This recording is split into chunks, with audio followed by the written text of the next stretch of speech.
Hello बच्चों, good morning. तो आज हम बिहार बोर्ड का विज्ञान चंद्रिका चैप्टर नंबर 6 और चैप्टर का नाम हो गया जैव परिक्रम, जिसे बायोलॉजी भी कह सकते हैं। ठीक है, यानी कि वही विज्ञान में टोटल 3 भाग होते हैं, फिजिक्स, केमिस्ट्री, बायोलॉजी। तो वही बायोलॉजी का चैप्टर नंबर 6 जैव परिक्रम चैप्टर कवर कर रहे हैं। ठीक है बाबू, तो इसमें हम आपको यही कहना चाहते हैं कि आपको चंद्रिका खरीदने की कोई ज़रूरत नहीं है, क्योंकि यहाँ हर एक चैप्टर बाय चैप्टर कवर करके प्ले लिस्ट में डाल दिया गया है। तो आप चाहे तो यहीं से इस्तेमाल कर सकते हैं। ठीक है बाबू, तो चंद्रिका के बारे में बहुत सारे प्रश्न आ गया था, यानी कि हजारों की संख्या में प्रश्न आ गया था। क्या सर हमें चंद्रिका इस्तेमाल करना चाहिए या नहीं करना चाहिए, या फिर इससे लाभ क्या होता है, इससे हानि क्या होता है, चंद्रिका कौन सा स्टूडेंट इस्तेमाल करते हैं, तेज विद्यार्थी पढ़ने में जो यानी कि तेज विद्यार्थी रहते हैं वही इस्तेमाल करते हैं, या फिर पढ़ने में जो बुस्कुल विद्यार्थी रहते हैं वही चंद्रिका इस्तेमाल करते हैं।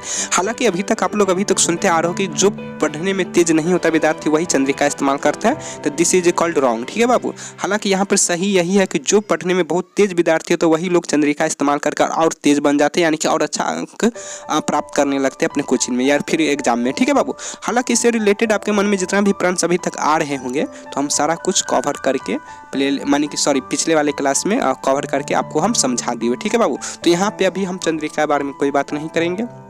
ठीक है, हम सारा कुछ यानी कि हम आपको बोलें चंद्रिका कोई बुरी चीज़ नहीं है और चंद्रिका से रिलेटेड हम सारा कुछ हम आपको बता दिया। ठीक है बाबू, तो आप पिछले वाले क्लास में जाके वहाँ से पूरा कुछ कवर कर चुके हैं, माने कि सुन सकते हो या फिर समझ सकते हो या फिर देख सकते हो। ठीक है, हालांकि हम चंद्रिका के बारे में आपको लगभग 2 घंटा के आसपास हम पूरे ठीक तरह से हम आपको समझाने की कोशिश किया है। ठीक है बाबू, तो आप पिछले वाली क्लास में जाके वहाँ से समझ सकते हो, यानी फिर चंद्रिका कौन सा स्टूडेंट इस्तेमाल करते हैं या फिर चंद्रिका क्या है, यानी कि अपने भाषा में चंद्रिका क्या है, चंद्रिका किस तरह से यानी कि आप यूज कर सकते हो। ठीक, उस भाषा में चंद्रिका क्या समझाए। ठीक है बाबू, तो वहाँ से आप जाके समझ सकते हो। लेकिन यहाँ पे हम आपको कुछ नया कुछ बताने जा रहे हैं कि हम जैसे कि हम आपको तो हम पहले ही बता दिए थे कि जो कि क्लास 10th में जितना भी सब्जेक्ट होते हैं तो हर सब्जेक्ट का हर चंद्रिका अलग अलग तरह से इस्तेमाल किया जाता है। ऐसा नहीं होता है कि जिस तरह से आप सोशल साइंस चंद्रिका इस्तेमाल कर ले, ठीक उसी तरह से आप साइंस का भी चंद्रिका इस्तेमाल नहीं कर सकते हो। ठीक है बाबू,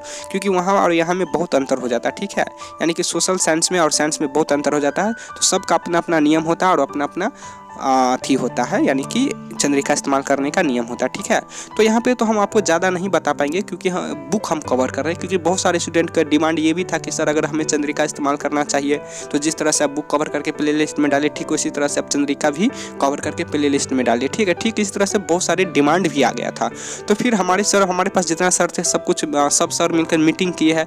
मीटिंग करने के बाद फिर हम डिसीजन लिए कि चलो, जब हज़ारों की संख्या में स्टूडेंट लोग चंद्रिका के प्रति इतना सवाल पूछ रहे हैं तो चलो चंद्रिका के बारे में खुल के बात करना चाहिए और चंद्रिका के प्रति सबको जागरूक भी करना चाहिए कि किस तरह से इस्तेमाल करके तुम और अपने जीवन में या फिर अपने गोल के पास पहुंच सकते हो। ठीक है बाबू, तो हम सारा कुछ पीछे कवर किए हुए हैं, लेकिन यहाँ हम आपको कुछ बताना चाहते हैं कि आप साइंस में किस तरह से चंद्रिका इस्तेमाल कर सकते हो। हालांकि हम बुक कवर कर रहे हैं तो हम आपसे तो ज़्यादा देर नहीं बातचीत कर पाएंगे, और लेकिन हम आपके जरूर इतना विश्वास दिलाना चाहते हैं कि आपके लिए किसी दिन जरूर समय निकाल कर, ठीक है बाबू, किसी दिन जरूर समय निकाल कर 2 से 3 घंटा का समय निकाल कर और व्हाइट बोर्ड के माध्यम से हम आपको जरूर समझाएंगे कि 6 सब्जेक्ट का यानी कि 6 चंद्रिका, ठीक है, 6 सब्जेक्ट का 6 चंद्रिका किस तरह से अलग अलग तरीका से इस्तेमाल करना होता है, उसके बारे में हम आपको फुल डिटेल्स बताएंगे। ठीक है बाबू, तो अभी तो हम बुक कवर कर रहे हैं, तो बुक ज़्यादा से ज़्यादा हम 10 मिनट के आसपास बुक कवर करेंगे।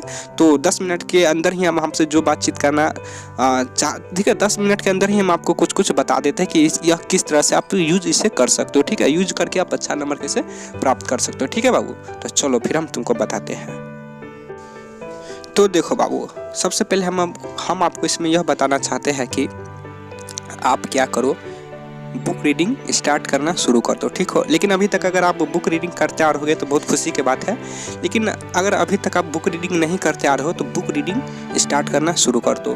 क्यों स्टार्ट करना शुरू कर दो? जैसे कि हम आपको बता दें, अगर आप सोशल साइंस में ऑब्जेक्टिव रट्टा मार लेते हो तो वहाँ थोड़ा कुछ संभावना होता है कि आप अगर 40 सब्जेक्टिव पूछा जाता है तो 20 प्लस कर देते हो। ठीक है, रट्टा मार के भी 20 से 25 नंबर आप सही कर लेते हो ऑब्जेक्टिव में, ठीक है। लेकिन साइंस में कोई संभावना नहीं रहता कि आप रट्टा मारो और 20 यानी कि 40 में 20 ऑब्जेक्टिव सही मार दोगे, ऐसा होता ही नहीं साइंस में, ठीक है बाबू। क्योंकि साइंस में पता नहीं कहाँ यानी कि साइंस में एक तरह से बुझो कि जो बुक रीडिंग करता है वही छात्र अच्छा नंबर अंक प्राप्त कर पाता है, ठीक है। हालांकि नंबर बहुत आता है, ये अलग बात है, ठीक है। लेकिन बाबू तुम बुक जब तक रीडिंग नहीं करोगे, जब तक ऑब्जेक्टिव तुम सही नहीं मार पाओगे। जैसे कि आप लोग देख ही पा रहे होगे, अभी तक ऑब्जेक्टिव इसमें है ही नहीं। जब तक तुम बुक रीडिंग नहीं करोगे, जब तक ऑब्जेक्टिव हो ही नहीं सकता। और बुक रीडिंग करने से क्या क्या लाभ होता है हम तो सारा कुछ कवर कर ही दिए हैं, ठीक है। यानी बुक रीडिंग करने से क्या क्या फ़ायदा होता है हम आपको पिछले क्लास में सारा कुछ इतना अच्छा तरह से समझा दिया कि बुक रीडिंग करने से क्या फ़ायदा होता है, ठीक है। तो अब जाके पहले बुक रीडिंग करो, ठीक है बाबू। और रट्टा मारना छोड़ दो, हम तुमको बता रहे हैं, सो ही सुनो, ठीक है। रट्टा मारना छोड़ दो। अगर आप एक बार बुक रीडिंग कर लेते हो, फिर उससे मान उस चैप्टर से रिलेटेड आपको जो भी प्रश्न या जो भी ऑब्जेक्टिव पूछा जाता है तो आप सही टिक मार देते हो, ठीक है। तो सबसे पहले आप जाके बुक रीडिंग करो, ठीक है। अब आपके मन में प्रश्न आता होगा क्या सर बुक रीडिंग हम कौन सा करें, तो एनसीईआरटी बुक रीडिंग करो बाबू, ठीक है। ज़्यादा भटकने की कोई ज़रूरत नहीं है, क्योंकि क्लास 10th बिहार बोर्ड में एनसीईआरटी से ही ज़्यादातर पूछा जाता है, ठीक है। जैसे कि सोशल साइंस तो 100% सोशल साइंस 100% एनसीईआरटी बुक हो गया। मैथ भी पूछा जाता है, मैथ में थोड़ा सा कभी कभी 70% के आसपास नहीं रहता, 30% के आसपास अलग से पूछ लिया जाता है, ठीक है। और हिंदी तो बुझो कि एनसीईआरटी बुक से याद कर लो। उसके बाद तुमको हम बता दें कि संस्कृत भी एनसीईआरटी से कर लो। और साइंस में देखो, साइंस में 2 हो जाता है, ठीक है बाबू। तो अगर आपको हम इसमें बोलेंगे सबसे पहले आप एनसीईआरटी बुक पढ़ लो, ठीक है। अगर आपके पास एनसीईआरटी बुक पढ़ लेते हो साइंस में, उसके बाद थोड़ा आलोक का देख लो, ठीक है बाबू। आलोक कंपनी है क्लास 10th में, तो आलोक का भी अगर पढ़ लेते हो तो ठीक रहता है, ठीक है। क्योंकि आलोक से भी ज़्यादा मिलता है, क्योंकि आलोक नाम यानी कि एनसीईआरटी का ठीक डुप्लीकेट आलोक किया हुआ है, ठीक है बाबू। जैसे कि आपको यहाँ जैसे मिल जाएगा ठीक उसी तरह से यानी कि आलोक कंपनी में यानी कि आलोक बुक में भी आपको साइंस मिल जाएगा, ठीक है। तो हम आपको यहाँ पे क्लियर कर देना चाहते हैं, यानी वही क्लियर कर देना चाहते हैं, होता है टंग मिस्टेक होता है, ठीक है बाबू। आप चाहेंगे तो हम आपकी कटिंग भी कर सकते हैं, लेकिन चलो कोई बात नहीं, छोड़ो कटिंग फटिंग वाला हमारे तरफ बात ही नहीं करो। अपने लोग की फैमिली है तो फैमिली में जैसे जानते ही हो, अपने लोग तो बहुत दिन से सुनते आ रहे हैं, ठीक है। तो होता है कभी कभी टंग मिस्टेक हो जाता है, इससे कोई लेना देना नहीं। हाँ, तो वही बात हम कर रहे थे कि जैसे कि बाबू हम तुमको बता दें कि सोशल साइंस, ठीक है, एनसीईआरटी बुक पढ़ो। उसके बाद फिर जैसे कि साइंस हो गया वो भी एनसीईआरटी बुक पढ़ो, मैथ भी एनसीईआरटी बुक पढ़ो, ठीक है। उसके बाद तुमको हम बता दें कि हिंदी भी, संस्कृत, सब एनसीईआरटी बुक बेस्ड है, ठीक है बाबू।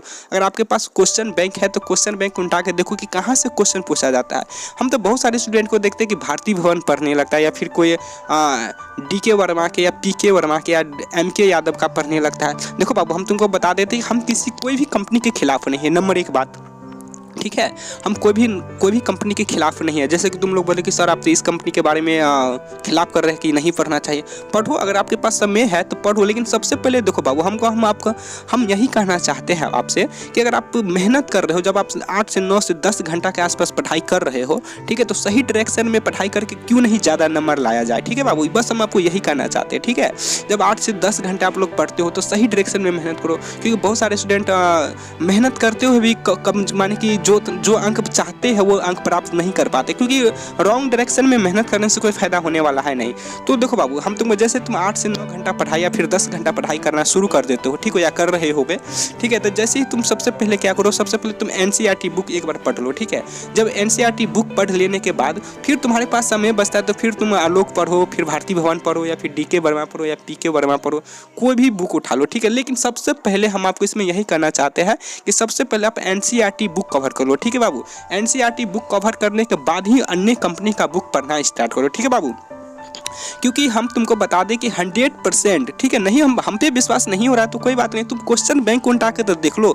अगर देखो बाबू, अगर तुमको यानी कि क्लास 10th में 3-4 महीना हो गया है गए हुए, या फिर अभी तुरंत गए हो, या फिर 8 से 9 महीना हो गया है, ठीक है, कुछ भी हो गया है, लेकिन तुम जाके सबसे पहले क्वेश्चन बैंक खरीदो। अगर तुम जाने वाले हो क्लास 10th में तो भी पहले जाके क्वेश्चन बैंक खरीदो।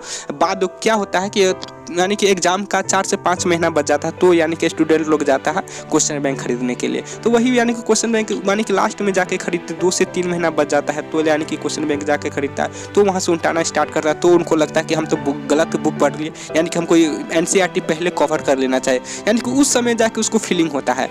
इसलिए हम आपको कहते हैं कि सबसे पहले जाके बाबू 100 रुपया के आसपास या कुछ पैसा तो मैंने ही नहीं रखता, ठीक है। तुम सबसे पहले जाके क्वेश्चन बैंक खरीदो, ठीक है। क्वेश्चन बैंक खरीदते ही तुम देखो उल्टा के इधर उल्टा कर देखो कि कौन सा सब्जेक्ट में कहाँ से कौन सी बुक से क्वेश्चन पूछा जाता है, उसके आधार पर आप तैयारी करो, ठीक है बाबू। और हम तो 8 से 9 साल से पढ़ा रहे हैं बाबू, तो हम आपको तो सही देना चाहेंगे कि NCERT book is the best, ठीक है। अगर आप एक बार एनसीईआरटी बुक पूरा कवर कर लेने के बाद समय बचता है तो फिर अन्य कंपनी का बुक पढ़ो बाबू, ठीक है। तो चलो, आई होप अभी तक आप समझ गए होंगे बाबू। हम बुक कवर कर रहे हैं जैसे हम आपको पहले ही बता दिए हैं। तो हम यहाँ पे अब यानी कि 10 मिनट हो चुका है, तो हम ज़्यादा समय भी नहीं दे सकते हैं। चलो बाबू, तो फिर हम इतने ही रहने देते हैं। चलो, हम यानी कि हम किसी दिन ज़रूर समय निकाल कर आपको यानी कि व्हाइट बोर्ड पर आकर हम आपको फुल डिटेल्स में बताएंगे चंद्रिका के बारे में, ठीक है। और एग्जाम के बारे में भी बताएंगे, ठीक है बाबू। तो चलो, हम इतना ही रहने देते हैं अभी। आप चंद्रिका आप खुल के इस्तेमाल कर सकते हो। तो अभी आप हमें जाने की इजाज़त दो, तो फिर मिलते हैं हम नेक्स्ट क्लास में। जब तक के लिए जय हिंद, वंदे मातरम, भारत माता की जय।